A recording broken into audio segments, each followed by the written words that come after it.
Andhra Pradesh public service commission నుంచి agriculture డిపార్ట్మెంట్లో agriculture officer సంబంధించినటువంటి పోస్టుల భర్తీకి నోటిఫికేషన్ ఇచ్చినటువంటి విషయం మనకందరికీ తెలిసిందే.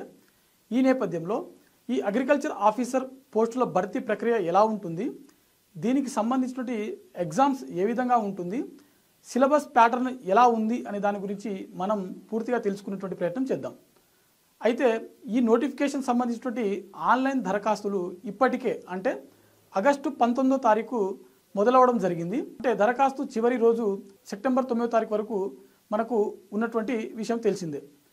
అయితే దీనికి అర్హత చూసినట్లయితే ఏదైనా అగ్రికల్చర్ యూనివర్సిటీ నుంచి 3 సంవత్సరాలు లేదా 4 సంవత్సరాల బ్యాచిలర్ డిగ్రీ పూర్తి చేసినటువంటి అభ్యర్థులు మాత్రమే దీనికి అర్హులు.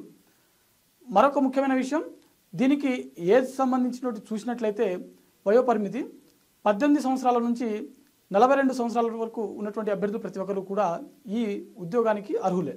ఈ వయోపరిమితి విషయంలో కొన్ని కేటగిరీస్కి సడలింపు అనేది ఉందన్నమాట.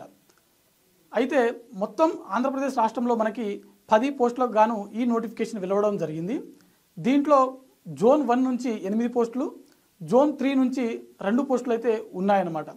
సో ఈ నేపథ్యంలో దీని యొక్క రిక్రూట్మెంట్ ప్రాసెస్ ఎలా ఉంటుంది అనేది మనం ఒకసారి చూసినట్లయితే దీనికి మనకు 2 పేపర్లకు గాను ఒక ఎగ్జామ్ నిర్వహిస్తారు. పేపర్ 1 వచ్చేసరికి general studies, mental ability. Paper 2 వచ్చేసరికి అగ్రికల్చర్ సంబంధించినటువంటి సిలబస్ మీద, అంటే ఏ రంగం నుంచి అయితే మనము డిగ్రీ పట్టాను పొందామో దానికి సంబంధించినటువంటి సబ్జెక్ట్ నుంచి మనకు పేపర్ 2ను నిర్వహించడం జరుగుతుంది. ఈ 2 పేపర్లు కూడా కంప్లీట్గా ఆబ్జెక్టివ్ ఆప్షన్లోనే ఉంటాయన్నమాట.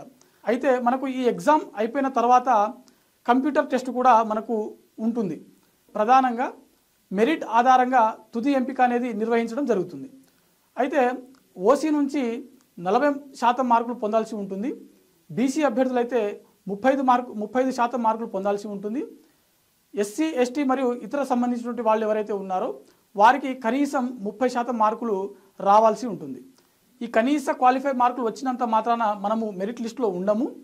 ఎవరైతే ఈ క్వాలిఫై అయినటువంటి అభ్యర్థులు ఉంటారో వీరిలో టాప్లో ఉన్నటువంటి అభ్యర్థులను మాత్రమే తుది ఎంపికగా మనకు నిర్ణయించడం జరుగుతుంది.